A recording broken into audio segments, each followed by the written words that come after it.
हरी हरी बोलो जी। कैसे हैं आप सभी मेरे लड्डू लाडो कन्हैया केशव, मेरे प्यारे बिहारी लाला, मेरे गोपू लाला की असीम कृपा से आप सब बहुत अच्छे होंगे। मेरी आवाज थोड़ी ठीक नहीं है।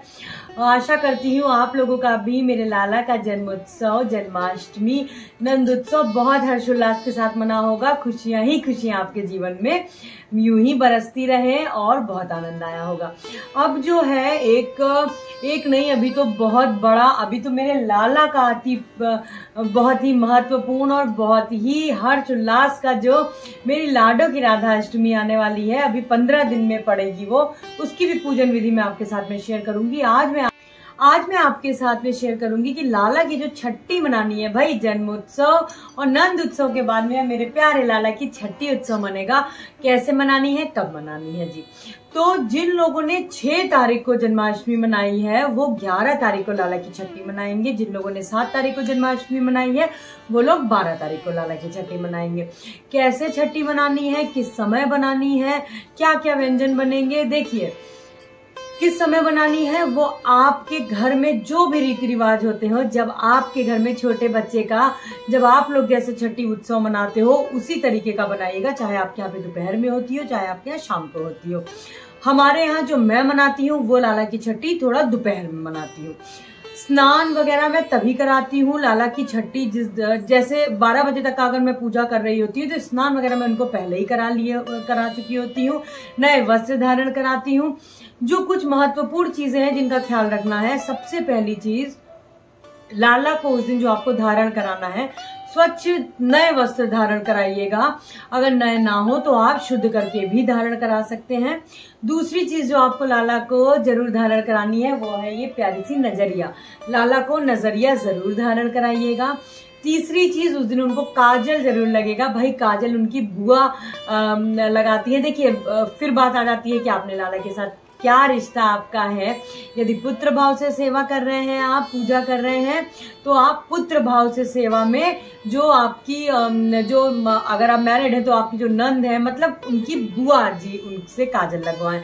नहीं आ सकते हैं, नहीं है तो आप स्वयं भी लगा सकते हैं लाला को। फिर बात आती है, और देखिए सखा भाव हो या कोई भी भाव है, लाला तो बहुत छोटा सा प्यारा सा मेरा भैया है, उसकी छठी है तो आप भी स्वयं उनको लगा सकती हैं, तो जगत के पालनहार हैं। फिर बात आ जाती है, नजरिया हो गया, काजल लगाना हो गया। फिर सबसे महत्वपूर्ण चीज होती है, अपने घर की चाबी आपको लाला को उस दिन सौंपना होता है। अपने घर का जो भी आपके चाबी है वो अपने लाला को, मालिक को सौंप दीजिए कि लाला सब कुछ तो आपका ही है और ये रही घर की चाबी और इसे भी आप ही संभालिए, सब कुछ आपका ही तो है। तो उस दिन उनको चाबी जरूर लाला को, लाली को सौंपिए। फिर व्यंजन पे आ जाते हैं। देखिए व्यंजन में आपको 6 तरीके की सब्जी बनानी होती है। फिर मैं बोलूंगी कि छठी उत्सव आपके यहाँ पे जैसे बनाया जाता है, जो छोटे शिशु का, उसी तरीके से आपको छठी उत्सव मनाना है। लेकिन जो बनेगा ही बनेगा, उसमें जो मैं बनाती हूँ 6 तरीके की मिक्स सब्जी बनती है, कड़ी बनती है, कड़ी अवश्य बनाइएगा, चावल बनता है, उसके साथ में आप पूड़ी कचौड़ी और जो भी व्यंजन बनाना चाहे, मिष्ठान वगैरह बना सकते हैं।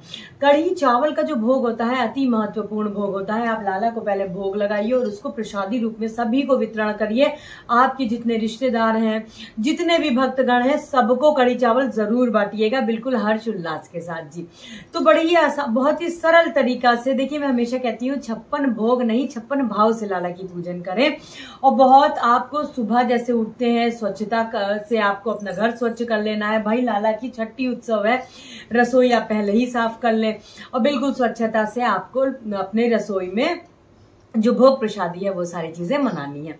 कोई भी प्रश्न है तो आप कमेंट सेक्शन में पूछ सकते हैं। किसी भी तरीके का प्रश्न है तो आप कमेंट सेक्शन में पूछ सकते हैं। अच्छा, फिर एक महत्वपूर्ण बात और आ जाती है कि कुछ लोगों का ये भी कहना है कि जैसे हमारे यहाँ पे शाम को छठी बैठाई जाती है तो क्या हम स्नान भी तभी कराएं। तो देखिए 2 बातें हैं। एक बात और भी है कि जब आपके यहाँ पे जैसे स्नान बच्चों को कराया जाता है तो आप वैसे ही कराइए, लेकिन अगर आप चाहें तो आप लाला को स्नान सुबह ही करा सकते हैं। सुबह स्नान वस्त्र वगैरह उनको धारण करा लें। बहुत सारे लोग लाला को डुबकी लगवाते हैं दूध में। ये भी आपके घर के जो रीति रिवाज है, नियम कायदे हैं, आप उस हिसाब से करें। लेकिन छठी वाले दिन मेरे लड्डू बाबू को जरूर दूध में डुबकी लगवाई जाती है। तो आप चाहें तो दूध में डुबकी जरूर लगवाएं। और वो महाप्रसादी है। फिर उस दूध का क्या करना है, तो वो दूध आप चाय में बच्चों को गर्म करके भी आराम से दे सकते हैं, क्योंकि वो महाप्रसादी है। आशा करती हूँ आप लोगों के प्रश्नों के उत्तर मिले होंगे जी। कोई भी प्रश्न है तो कमेंट सेक्शन में पूछिएगा। वीडियो अच्छी लगी तो लाइक करिएगा और बने रहिएगा मेरे लाला लाली के चैनल में, क्योंकि आने वाले जो अपकमिंग वीडियोस है सारी जन्माष्टमी की वीडियोस आएंगी। तो जरूर मेरे लाला लाली के चैनल में बने रहिएगा। आज के लिए बस इतना ही। मिलते हैं अपने दूसरे ब्लॉग में बहुत जल्दी। हरि बोलो, हरि हरि बोलो, हरि हरि बोलो जी। राधे राधे जी, हरि बोल।